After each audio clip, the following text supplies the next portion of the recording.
Меня зовут Антонио Донато Нобри. Я ученый из Бразилии. У меня есть докторская степень в области наук о системе Земли и степень магистра в области экологии и тропической биологии. Я проработал долгую карьеру, более 40 лет изучая леса и климат, связь между ними. Я внес свой вклад в теорию биотического насоса Горшкова и Макарьевой. В настоящее время я занимаюсь восстановлением лесов на деградированных почвах. Для меня большая честь иметь возможность обратиться к участникам круглого стола. Я подготовил презентацию, в которой я разъясняю концепции, которые, как я думаю, могут стать очень полезными для дискуссий, которые вы ведете в России. Чтобы понять, как леса связаны с климатом, мы используем модель климата, которая описывает атмосферу, океану и сушу с растительным покровом. Эти модели очень хорошо демонстрируют роль деревьев. Всевозможные данные, не только моделирование, показывают, что чем больше у нас деревьев, тем больше осадков, а чем меньше деревьев, тем меньше осадков. Итак, с помощью моделирования и других исследований мы продемонстрировали, что леса могут притягивать влажные ветры с океанов, поддерживая здоровый круговорот воды на суше. Доказательство тому водопады Игуасу. Но когда леса вырубаются, земля высыхает. А доказательство – тот же водопад Игуасу в период засухи. Растительность регулирует водные энергетические циклы на суше. Если мы потеряем растительность, то Земля превратится в пустыню. Итак, леса создают благоприятный климат. Если мы потеряем леса, климат станет враждебным. То, что мы наблюдаем во многих частях мира, в том числе в бореальных лесах, заключается в том, что вырубка лесов разрушает биотический насос.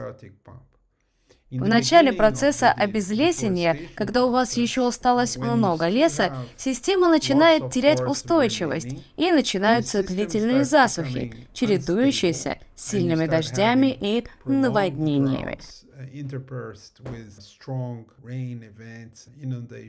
Пока дело не дойдет до разрушения биотического насоса. Тогда система рушится, и там возникает пустыня. Мир без лесов был бы необитаем. Не только из-за круговорота воды, есть круговорот углерода, важным регулятором которого являются леса, и есть охлаждающий эффект леса, значимость которого недооценивается. Таким образом, леса имеют решающее значение для обеспечения обильного круговорота воды на суше, и если мы теряем леса, мы движемся в сторону опустынивания, и в этом случае для современной страны это будет означать потерю рек.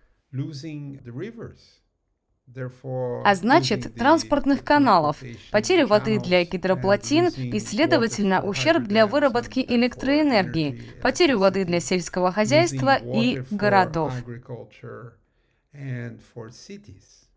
Это случалось много раз в истории человечества, когда вырубка лесов приводила к образованию пустынь.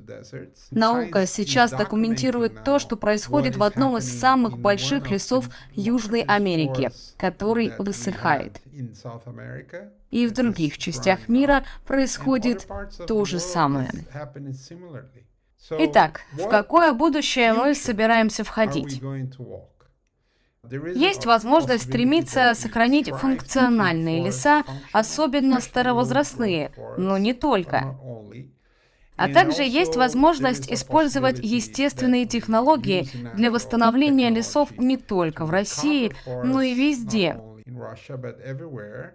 И это был бы невероятно эффективный подход к изменению климата, то есть к восстановлению тех органов, которые делают Землю комфортной, гостеприимной, дружелюбной планетой. Или мы продолжим разрушать регулирующие органы, которые поддерживают жизнь на Земле. Тогда мы в итоге окажемся на мертвой планете.